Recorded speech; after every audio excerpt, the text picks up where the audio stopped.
House knows homes, and House also knows football because, right, Tim Collin lets us take it to the house every single week. Take it right to the house. This is the time of the show where we set our fantasy rosters, and if you're not part of fantasy football, that's okay. Don't turn it off because this is going to be a fun segment to get you kind of caught up on what's going on in the football world. And for that, we got to bring in your buddy Leo. Let's bring Leo in. Also, Leo will teach you some life lessons. You don't get a view like this from your house if you're not teaching life lessons, is what we've learned. Right, Leo? Am I right about that? This is not the view from my house, but yes, I do love it as a background. Great to see you guys. And week 14, 1 week to the fantasy playoffs. 1 week away. So there's a bunch of things I want to talk about, and they're not even on this card here. But we'll get into a few things. But obviously, the Bears were tough for me. I know we're not talking about wins and losses for teams. We're talking about the players.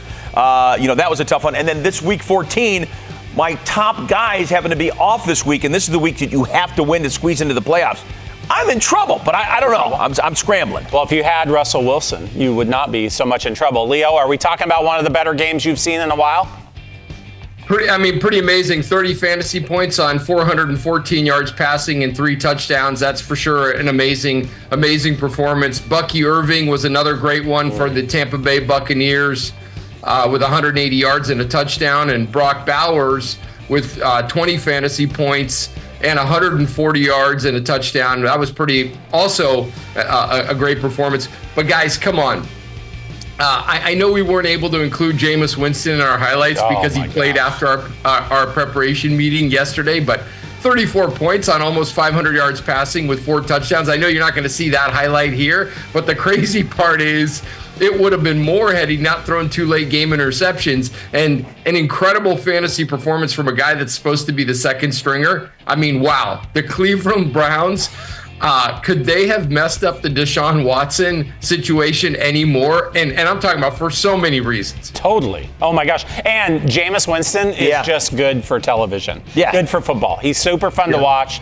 It was fun to root him on. How good was Jerry Jeudy also on the Oh my God, yeah, just trying to get it back to going against his old team. And it was crazy what the Browns were doing. We just saw a little bit from Harris right there. Najee Harris had a great game. So, all right, so how about, and then Chase, Burrow and Chase in that same game. Chase is one of my guys. He's just kind of floating there. He'll either have a big game or he's just kind of average.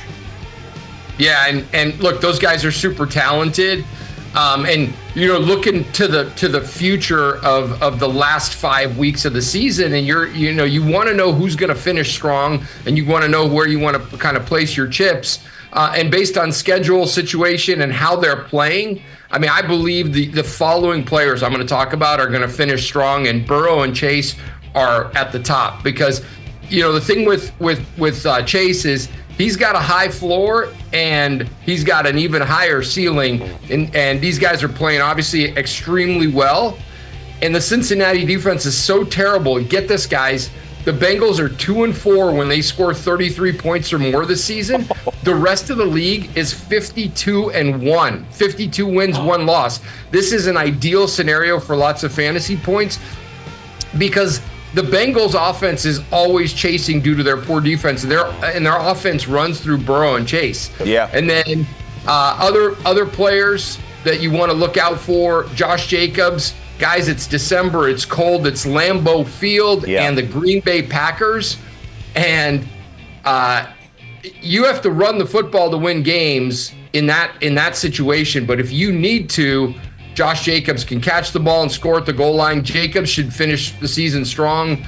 Brock Bowers is a stud. I thought he might be too small to be successful in the NFL, but boy, was I, guys, WRONG wrong on Brock Bowers. My wife says I'm always wrong, so I should be used to it. But boy, Brock Bowers is the number 1 option for Aiden O'Connell and the Las Vegas Raiders on their offense.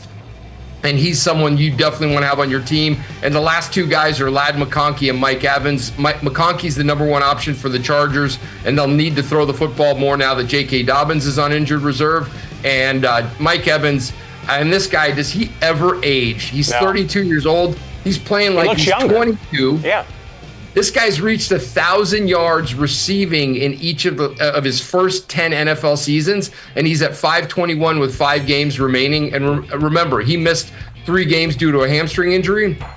you can bet the Buccaneers will do everything in their power to get him the remaining 479 yards to reach that 1,000-yard mark in the 11th season, which is this year, over the next 5 games. So if you own him, you're happy. Love that.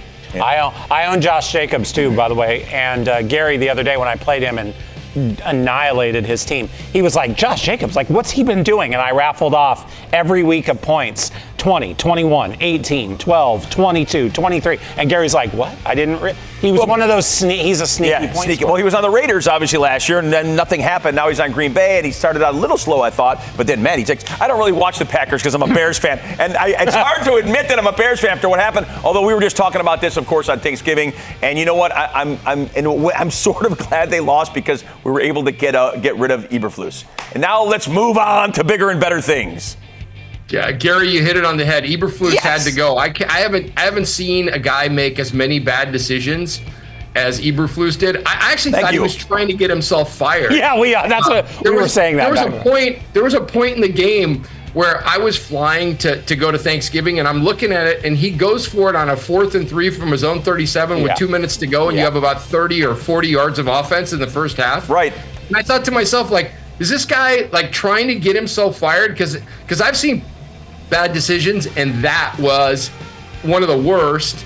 And sure enough, I mean, he was so bad, and he's done it so bad. I have another friend who's a Bears fan, and he is always telling me, like, this is par for the course for Eberflus, and I just don't watch enough of the Bear games to know. But I guess this is what he does. It's what he does. It's his MO. What we also do is give you the waiver wire every week. We'll take a look at it there. Leo, thank you so much. I see you got Russell Wilson on there, Trey, Benson, and Thielen, the aged veteran, making the waiver wire. He's available. Board. I'm thinking about maybe making a move. Oh, I see. Picking somebody up. If you guys can throw Jameis Winston and Isaac Guerrendo in there as well. Okay. Isaac Guerendo, because of what happened yesterday with Christian McCaffrey and Jordan Mason both going to the IR, Isaac Guerendo's value is up tremendously. And then lastly is Jameis Winston. Yeah, they haven't gone through yet, so I'm going to do that now. I already got a claim. TimCollum.com is where you can find. My claim's already in. Tim Collins is where you can find all the information. He lets us take it to the house each and every week. Big thanks to him.